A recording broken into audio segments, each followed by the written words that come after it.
In the United States, the COVID-19 virus is out of control. COVID-19 infections and deaths are surging. The federal government has given up trying to control the COVID-19 pandemic. State governments are on their own when it comes to fighting the COVID-19 virus that is burning through their populations. In the United States, the COVID-19 pandemic has devolved into an every man, woman and child for his or herself catastrophe. COVID-19 corpses continue to pile up in the United States because the federal government is being led by a feckless, mean-spirited president. A dangerously delusional misanthrope. Instead of using the power of the federal government to protect every American with a robust healthcare system that provides affordable, quality medical coverage for all Americans and unify the United States in our fight against the COVID-19 pandemic, this hateful, destructive, divisive, racist president is spending his time urging the U.S. Supreme Court to overturn and destroy the Affordable Care Act. This will result in almost 20 million Americans, who have gained health insurance coverage under the Affordable Care Act, losing their health insurance with no new alternatives offered by this failed president in the midst of the worst pandemic-driven medical crisis in more than 100 years. Among the reasons why the COVID-19 infection rate and COVID-19 deaths have been skyrocketing since states have tried to open their businesses during the past month is that Trump has done almost everything he can do to destroy or rip apart America's health insurance and healthcare systems and trash the U.S. Centers for Disease Control. From the start of the COVID-19 pandemic, Trump has claimed and continues to claim that the COVID-19 virus will disappear. Almost 3 million Americans have been infected with the COVID-19 virus, and approximately 130,000 Americans have died from the COVID-19 virus. Trump doesn't have a plan to stop the growing COVID-19 pandemic that is infecting and killing Americans. Trump also doesn't have a national health insurance plan he promised would replace the Affordable Care Act that he has spent the past 4 years trying to destroy. Trump has invested more of his time trying to destroy the Affordable Care Act in an attempt to take health insurance away from tens of millions of Americans, including those who have become infected with and are dying from the COVID-19 virus. President Trump wants Americans to get back to work. He argues that the American economy will collapse if Americans continue to stay at home to protect themselves against the COVID-19 virus. Trump is correct when he says that Americans must work to keep the wheels of commerce turning, support business earnings, and help stock market investors profit from higher stock market prices. That being said, Trump doesn't appear to understand that most Americans who can work remotely are already working from their homes due to enhanced bandwidth availability and speed, plus advances in computer, internet and communications technology that has created the ubiquity of powerful computer and portable communication devices, enabling this 21st century work-from-home business paradigm. On the other hand, COVID-19 protection plans must be put in place to protect police, firefighters, bus drivers, restaurant workers, hotel staff, airline employees and other similarly situated workers who must physically go to and be physically present at their jobs. These COVID-19 protection plans should include, but not be limited to, devising and implementing social distancing plans, setting up testing schemes, and ensuring that these employees have access to well-stocked, carefully administered supplies of personal protection equipment.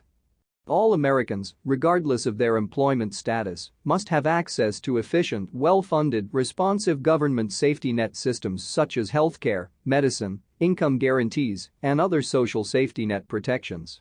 While demanding that American workers return to their jobs in the midst of the COVID-19 pandemic, Trump and his misanthropic administration have undermined and attempted to destroy the Affordable Care Act. If Trump was successful in his efforts to destroy the Affordable Care Act, tens of millions of Americans would lose their present health insurance. They would be released into the sleazy, predatory, misanthropic health insurance markets that Trump and his cronies have created. While destroying the Affordable Care Act, Trump has created a health insurance swamp where bottom dwellers feed on innocent health insurance consumers, offering up medical insurance scams that have high premiums and so many exclusions, deductibles and co-pays that the medical insurance policies offered up by these predatory companies is almost worthless. Trump has made these types of predatory health insurance schemes and scams that vanished during the Obama administration great again.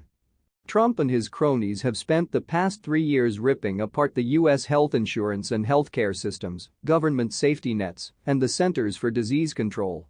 For example, between fiscal years 2018 and 2020, the Trump administration's budgets have slashed the Centers for Disease Control's budget authority from $6.824 billion to $5.215 billion. Between 2018 and 2020, Trump has torn the heart out of the Centers for Disease Control by reducing their budget authority by $1.6 billion, which represents 30% of the Centers for Disease Control's present budget. Among the reasons why the COVID-19 infection rate and COVID-19 deaths have been skyrocketing since states have tried to open their businesses during the past month is that Trump has done almost everything he can do to destroy or rip apart America's health insurance and healthcare systems and trash the U.S. Centers for Disease Control. Now, Trump is doubling down on his attacks against public health systems as the COVID-19 pandemic burns through the world's population like a raging, out-of-control wildfire. Trump has given formal notice to the Secretary General of the United Nations that effective July 6, 2021, the United States is withdrawing from the World Health Organization.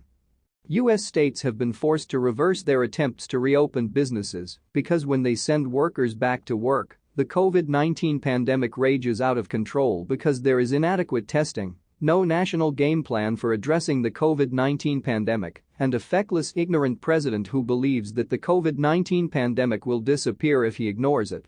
Americans are becoming infected with the COVID-19 virus and dying at alarming rates because Trump and his feckless, corrupt administration do not understand what is perhaps the most basic public health and economic doctrine that has resulted in deadly catastrophes during the past centuries when this doctrine has been ignored by corrupt, ignorant, misanthropic national leaders such as President Trump, his cabinet and advisors.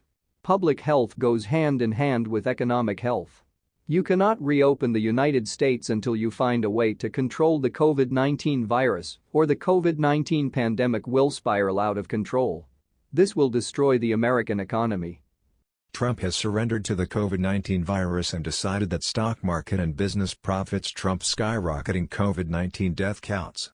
Trump has embraced the cold-blooded political calculus of the blood-soaked Soviet dictator Joe Stalin, who slaughtered millions of Russians during his political purges to retain power, and stated, "One death is a tragedy, a million deaths a statistic. Remember this, history repeats itself.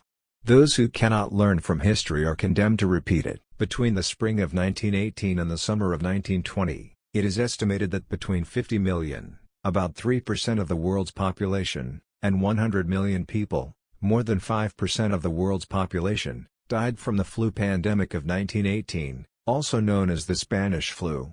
Approximately one-third of the world's population and 25% of the United States population became ill with the Spanish flu. The average life expectancy in the United States dropped by 12 years during the 4 waves of the Spanish flu.